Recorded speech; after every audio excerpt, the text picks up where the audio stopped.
Hello, podcast listeners. We know podcasts are a great way to catch up on a program that you may have missed on KSJE, and it's provided as a free service of this radio station.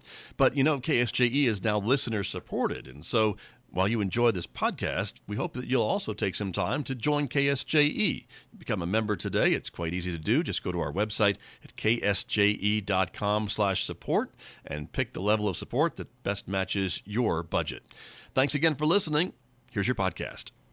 Listener-supported community radio, KSJE Farmington. Join us today in Keeping the Beacon at ksje.com/support.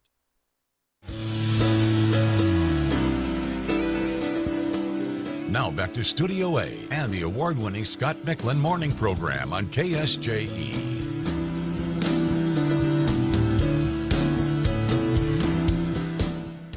We have a special segment for you, an extra segment for you this morning to talk about an event coming up, Memorial Day weekend in Farmington, because Farmington is about to become a Purple Heart City. And joining me this morning to talk a little bit more about that and how that came to be, Bill Simkins is here. He is one of the movers and shakers who's putting this all together. And thank you for coming in and talking with me about this event. Well, thank you very much. It's a pleasure to be here and get this word out to the community. Yeah, we're looking forward to it. Also joining us remotely, because he's not yet in town, is Matthew Sims. Mr. Sims is going to be joining us as well. And Mr. Sims is a Purple Heart recipient himself. Thank you for joining us this morning. Of course, yeah. It's my pleasure to be a part of the ceremony, coming all the way from Oklahoma to New Mexico to make this thing happen. There you go. Well, and I know this is something that's really near and dear to your heart as well. So looking forward to hearing from you. And so, Bill, let me come back to you a little bit about the idea behind this. You know, you're a veteran yourself, and I know honoring Purple Heart recipients and becoming a Purple Heart City is very important. Well, yes, sir. This started last year. I do vacation retreats for combat wounded warriors. Yes. And last August, Matthew Sims came out on the retreat. And during the week that we were spending together, he started telling me about the Purple Heart City and everything. And we started talking about it. So it's coming to effect now. There you go. And so, Mr. Sims, this is something that you do for communities across the country from time to time? For sure, yeah. Typically, I focus mainly in Oklahoma, but yeah, I do it in any state that requests it.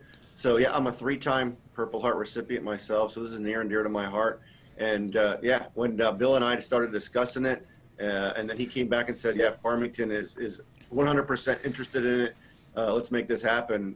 I was honored to be a part of it and get the ball rolling on it. Very good, very good. And so again, part of this will be certainly a announcement by the city that's happened. I think just this week, right?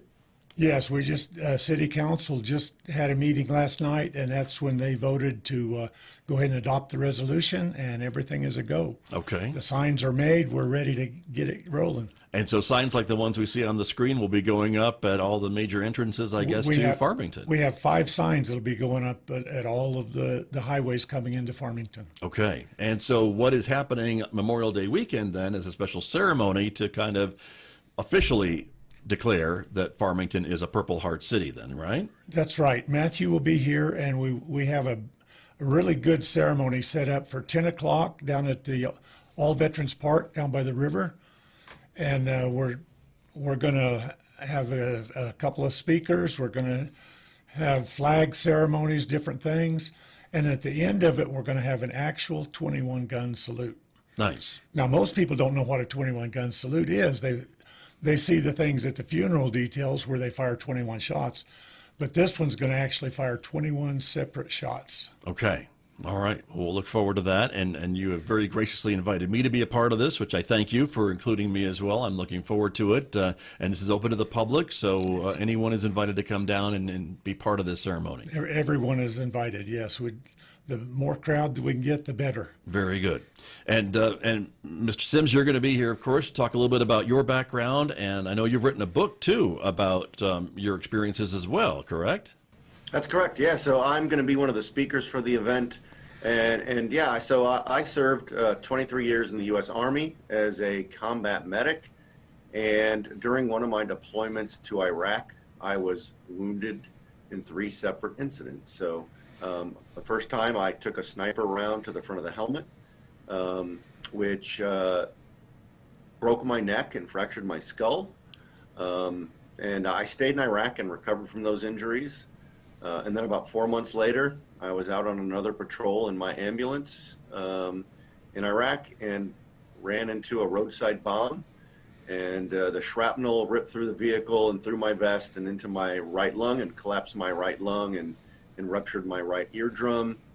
And recovered in Iraq for that as well. And then 3 months after that, I was out on a foot patrol with my team, and mortar rounds started to come in, and I took mortar shrapnel from that explosion to my lower left leg, which blew a lot of the soft tissue out of my calf muscle, and bought myself another trip to the hospital in Iraq, and still recovered in Iraq, and stayed for another 2 months before we redeployed back to the United States. And, a few years later, I decided to write a book about those experiences. So the book is titled Why My Heart is Purple, hence the 3 purple hearts. Right. And the first part of the book is about my experience, as a combat medic treating casualties at war.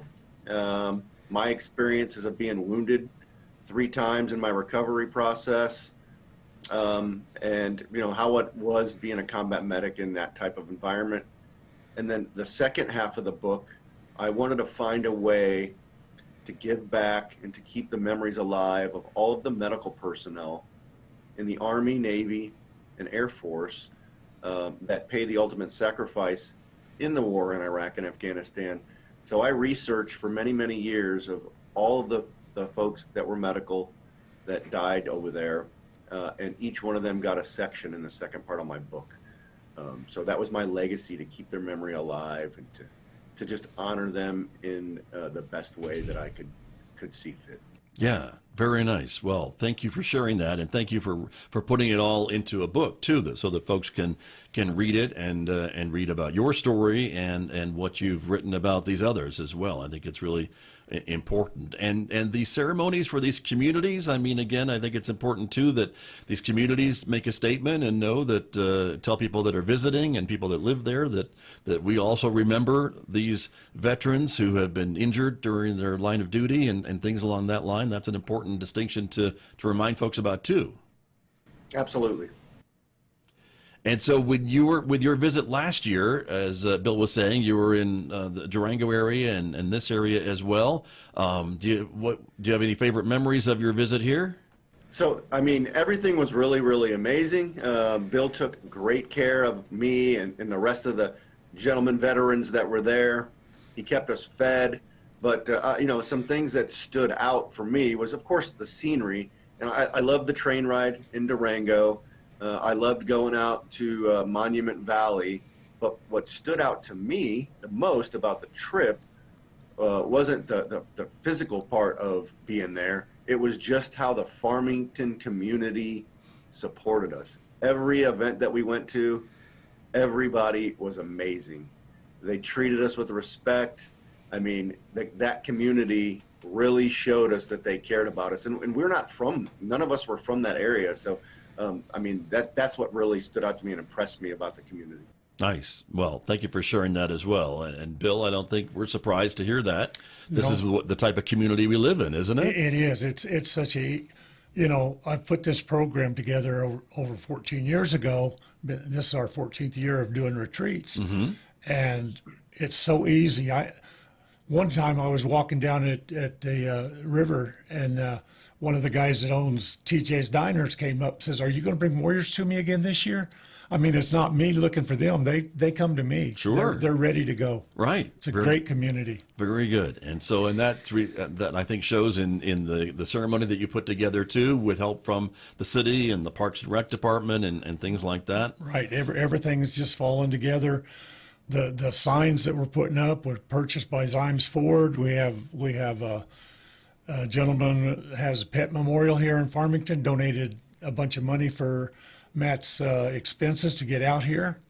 So we'll take care of him when he gets here. Okay, very good. But it is another piece of what makes Farmington a great community, becoming now a Purple Heart community. Purple Heart community. And having the ceremony again on Memorial Day, May 25th, 10 a.m., right at the All Veterans Park down by the Animas River. The actual address is 2241 River Road, and that will get you to the parking lot. And you told me there'll be some golf carts and things for helping folks to get back to the ceremony for site. the handicap, they should have supposed to have golf carts down there.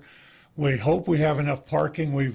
I've procured a parking lot right next to where the normal parking lot is. Okay. If you go straight down from the McDonald's there on Main Street, you'll run right into the parking lot. That's what we're talking about, yeah. Yeah, and right next door, MOTE has a graveled parking lot that's fenced, but they're going to open the gate for us, and we're going to be able to park there. So hopefully we'll have enough parking, and we're going to have a great time. Very good. Looking forward to it again. Thank you again for putting it all together and working with all these different entities and sponsors too. There's a lot more of those that we will be recognizing that day as well. There's a lot of sponsors, like the VFWs and the American Legion. All the veterans organizations are pulling together and supporting this. The people in the veteran organizations are so happy about this. They just, every time I see them, they just smile and say how happy they are that we're becoming a Purple Heart City. Very good, very good. And Mr. Sims, I want to come back to you for one final question. Again, the importance of remembering the service of veterans like yourself and what you've gone through and those types of things. I think it's really important that a community kind of come together and remember those sacrifices that veterans have made for our country.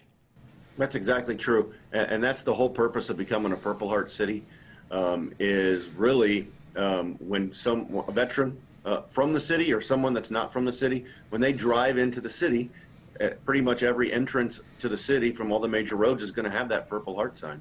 And what that shows is that Farmington is a community that supports its veterans, regardless if they're wounded or not. And one thing I always like to say, when people thank me for my service or thank other people for their service, it's always hard. It used to be hard for me to figure out what to say back. But now what I say is just thank you for being an American worth fighting for. That's all we ask. Be an American worth fighting for. And I think the Farmington community in itself encompasses that motto. I would agree with that. And again, looking forward to seeing you here again and coming back to be part of this ceremony. Yeah. And one last thing. Yeah. Matt's also going to be speaking at the Healing Fields at That's the right. Boys and Girls Club on Monday evening. And he's bringing a bunch of books, and we'll probably have book signings at both locations. Very good. Another great Memorial Day weekend event is the Healing Fields as well. So we want to remind folks about that. And of course, the book, Why My Heart is Purple, they will be available at the ceremony. And Yes, also, he's bringing some to do a book signing after the ceremonies. all right. Very good. Well, thank you both for coming in and talking with me about this great event in advance of Memorial Day weekend. And we'll look forward to it. And thank you for making me a small part of it as well. Well, thank you very much for having us. We Thank you enjoyed very it. much. Scott, Bill, it was a pleasure. You're both very welcome. Thanks for being here. We'll see you both soon. Sounds great. Did you enjoy that podcast? We hope that you did. And if you did, share it with your friends. And if you really want to keep podcasts like this coming, please support KSJE. You can do it easily online at ksje.com.